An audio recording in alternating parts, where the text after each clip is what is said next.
श्री शिवाय नमस्तुभ्यम। दोस्तों, creative India व अनुश्री चैनल में आप सभी का स्वागत है। दोस्तों, संकष्टी चतुर्थी के दिन भगवान श्री गणेश की विशेष प्रकार से पूजा आराधना की जाती है। भगवान श्री गणेश की पूजा करने से आज के दिन सभी संकटों से मुक्ति मिलती है, समस्त प्रकार की मनोकामनाएं पूर्ण होती हैं। दोस्तों, आज की वीडियो में भगवान श्री गणेश की पूजा कैसे करनी है और साथ ही भगवान श्री गणेश की 4 ऐसी पौराणिक कथा का भी श्रवण करेंगे, जिस कथा को श्रवण करने मात्र से आपकी जो भी कामनाएं हैं वे पूर्ण होंगी और सभी प्रकार के संकटों से मुक्ति मिलेगी। आज के दिन भगवान श्री गणेश को विशेष भोग क्या लगता है, ये सभी आज इस वीडियो में मैं शेयर करने वाली हूँ, तो वीडियो में अंत तक जरूर बने रहिएगा। बहुत अहम बातें इस वीडियो में मैं बताने वाली हूँ जो कि आपके लिए बहुत लाभकारी होगा। तो शुरू करते हैं अपना वीडियो। दोस्तों, संकष्टी चतुर्थी भगवान गणेश जी का दिन माना जाता है। इस दिन भगवान श्री गणेश की पूर्ण विधि विधान से पूजा की जाती है। इस बार संकष्टी चतुर्थी का शुभ दिन 21 जनवरी दिन शुक्रवार को है। आज के दिन भगवान श्री गणेश की पूजा के साथ साथ माता लक्ष्मी की भी पूजा की जाएगी। चतुर्थी तिथि के स्वामी श्री गणेश जी हैं और इस दिन किए गए व्रत, उपवास, पूजा पाठ से यश, वैभव, सुख, समृद्धि, धन, कीर्ति, ज्ञान, बुद्धि में पूर्ण विधि विधान से भगवान श्री गणेश की पूजा करने से वे शीघ्र प्रसन्न होकर सभी कामनाओं की पूर्ति करते हैं। दोस्तों, आज के दिन यदि आप गाय को रोटी खिलाते हैं, गाय की रोटी में गुड़ डालकर या मीठी रोटी पकाकर गाय को खिलाने से आपकी जो भी कामनाएं होती हैं वे पूर्ण होती हैं और भगवान श्री गणेश को प्रसन्नता मिलती है, जिससे प्रसन्न होकर वे अपना आशीर्वाद आप पर बरसाते हैं। आज के दिन भगवान श्री गणेश का मूल मंत्र ओम गण गणपते नमः मंत्र का 108 बार जाप करने से आपकी जो भी कामनाएं हैं वे पूर्ण होती हैं। और यदि आप भगवान श्री गणेश का पूजन कर रहे हैं तो किसी प्रकार का आसन ना बिछाएं। आसन पर बैठकर भगवान श्री गणेश की पूजा नहीं की जाती है।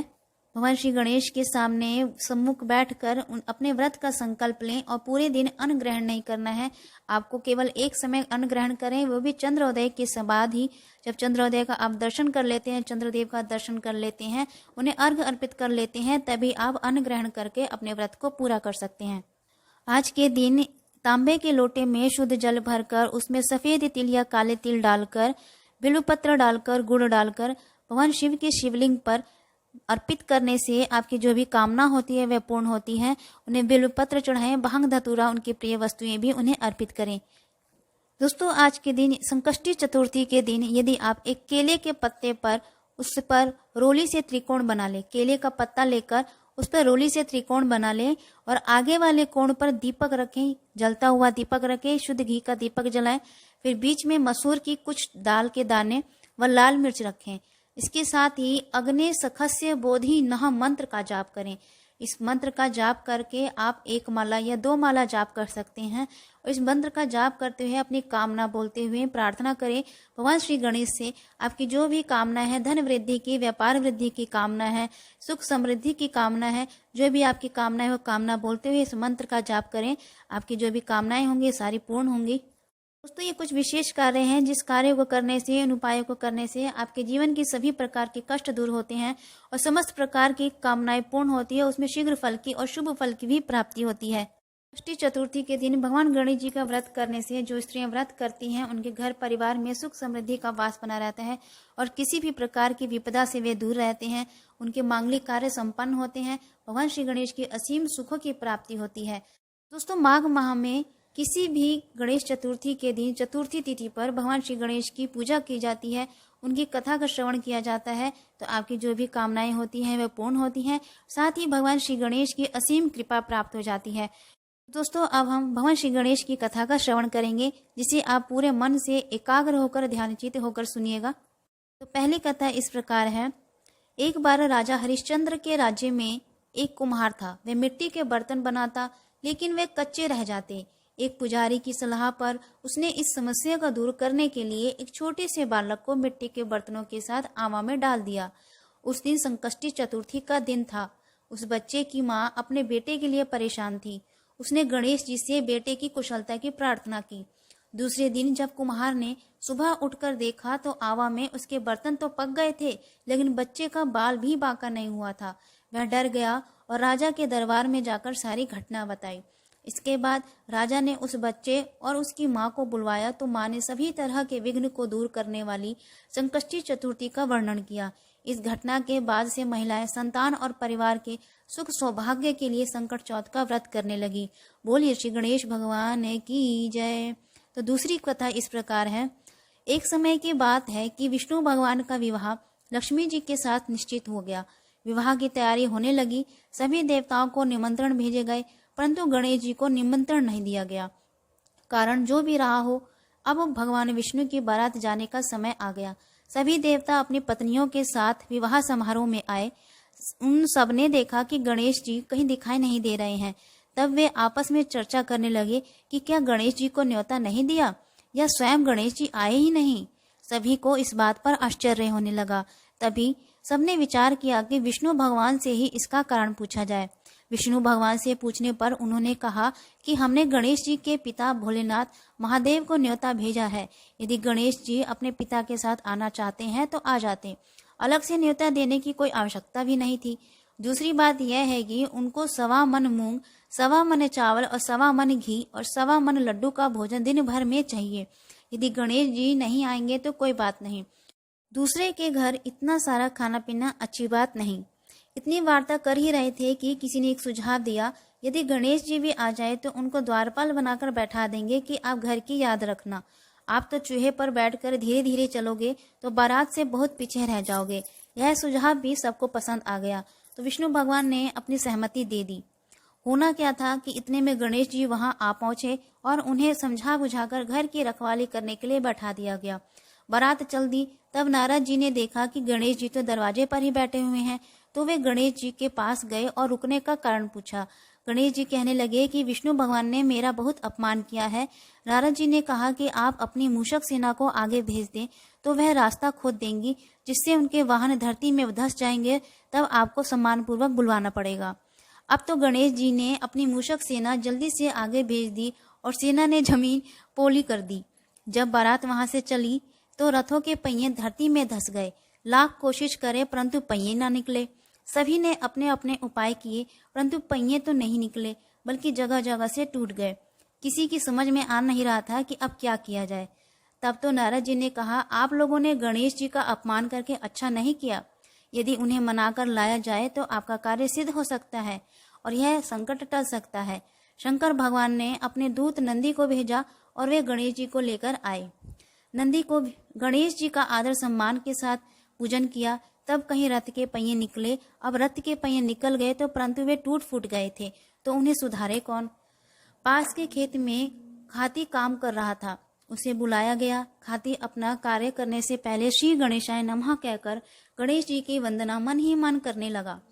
देखते ही देखते खाती ने सभी पहियों को ठीक कर दिया। तब खाती कहने लगा कि हे देवताओं, आपने सर्वप्रथम गणेश जी को नहीं मनाया होगा और न ही उनकी पूजन की होगी, इसलिए तो आपके साथ यह संकट आया है। हम तो मूर्ख अज्ञानी हैं, फिर भी पहले गणेश जी को पूजते हैं, उनका ध्यान करते हैं। आप लोग तो देवतागण हैं, फिर भी आप गणेश जी को कैसे भूल गए। आप लोग भगवान श्री गणेश जी की जय बोल कर जाए तो आपके सब काम निर्विघ्न पूरे होंगे और कोई संकट भी नहीं आएगा। ऐसा कहते हुए बारात वहां से चल दी और विष्णु भगवान का लक्ष्मी जी के साथ विवाह संपन्न कराकर सभी सकुशल घर लौट आए। फिर सबने भगवान गणेश जी का धन्यवाद प्रकट करते हुए कहा, आपने विष्णु जी को जैसो कारज सरियो, ऐसे कारज सबके सिद्ध करजो, बोलो गजानन भगवान की जय। ऐसे कहते हुए उनका जयकारा लगाते हुए सभी देवताओं ने उन्हें प्रणाम किया और धन्यवाद प्रकट किया। बोलिए भगवान श्री गणेश की जय। तो इस प्रकार हम कोई भी कार्य करते हैं, कोई भी नया कार्य करते हैं, मांगलिक कार्य करते हैं, यज्ञ हवन करते हैं, तो सबसे पहले भगवान श्री गणेश की पूजा की जाती है। भगवान श्री गणेश की पूजा करने से हमारे जो भी कार्य होते हैं वे निर्विघ्न पूरे होते हैं और शुभ फल की प्राप्ति होती है। तीसरी कथा इस प्रकार है। भगवान श्री गणेश व्रत की पौराणिक कथा के अनुसार एक बार भगवान शिव तथा माता पार्वती नर्मदा नदी के किनारे बैठे थे। वहां माता पार्वती ने भगवान शिव के समय व्यतीत करने के लिए चौपड़ खेलने को कहा। शिव चौपड़ खेलने के लिए तैयार हो गए, परंतु इस खेल में हार जीत का फैसला कौन करेगा, यह प्रश्न उनके समक्ष उठा। तो भगवान शिव ने कुछ तिनके एकत्रित कर उसका एक पुतला बनाकर उसकी प्राण प्रतिष्ठा कर दी और पुतले से कहा, बेटा हम चौपड़ खेलना चाहते हैं, परंतु हमारी हार जीत का फैसला करने वाला कोई नहीं है, इसलिए तुम बताना कि हम दोनों में से कौन हारा और कौन जीता। उसके बाद भगवान शिव और माता पार्वती का चौपड़ खेल शुरू हो गया। यह खेल 3 बार खेला गया और संयोग से तीनों बार माता पार्वती की जीत हुई। खेल समाप्त होने के बाद बालक से हार जीत का फैसला करने के लिए कहा गया तो बालक ने महादेव को विजयी बताया। यह सुनकर माता पार्वती क्रोधित हो गई और क्रोध में उन्हें बालक को लंगड़ा होने, कीचड़ में पड़े रहने का श्राप दे दिया। बालक ने माता पार्वती से माफी मांगी और कहा कि यह मुझसे अज्ञानतावश ऐसा हुआ है, मैंने किसी द्वेष भाव से नहीं किया। बालक द्वारा क्षमा मांगने पर माता ने कहा, यहाँ गणेश पूजन के लिए नाग कन्याएं आएंगी, उनके कहे अनुसार तुम गणेश जी का व्रत करो, ऐसा करने से तुम मुझे प्राप्त करोगे। यह कहकर माता पार्वती शिव के साथ कैलाश पर्वत चली गई। 1 वर्ष बाद उस स्थान पर नाग कन्याएं आई। तब नाग कन्याओं से श्री गणेश के व्रत की विधि मालूम करने पर उस बालक ने 21 दिन लगातार गणेश जी का व्रत किया। उसकी श्रद्धा से गणेश जी प्रसन्न हुए। उन्होंने बालक को मनवांछित फल मांगने के लिए कहा। उस पर उस बालक ने कहा, हे विनायक, मुझ में इतनी शक्ति दीजिए कि मैं अपने पैरों से चलकर अपने माता पिता के साथ कैलाश पर्वत पर पहुंच सकूं और वह यह देख प्रसन्न हो। तब बालक को वरदान देकर श्री गणेश अंतर्ध्यान हो गए। इसके बाद वह बालक कैलाश पर्वत पर पहुंच गया और कैलाश पर्वत पर पहुंचने की अपनी कथा उसने भगवान शिव को सुनाई। चौपड़ वाले दिन से माता पार्वती शिवजी से विमुख हो गई थी, अतः देवी के रुष्ट होने पर भगवान शिव ने भी बालक के बताए हुए अनुसार 21 दिनों तक श्री गणेश का व्रत किया। इस व्रत के प्रभाव से माता पार्वती के मन से भगवान शिव जी के लिए जो नाराजगी थी वह समाप्त हो गई। तब यह व्रत विधि भगवान शंकर ने माता पार्वती को बताई।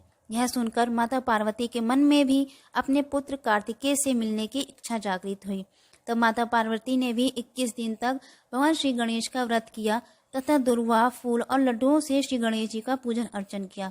व्रत के 21वें दिन कार्तिकेय जी स्वयं माता पार्वती से आ मिले।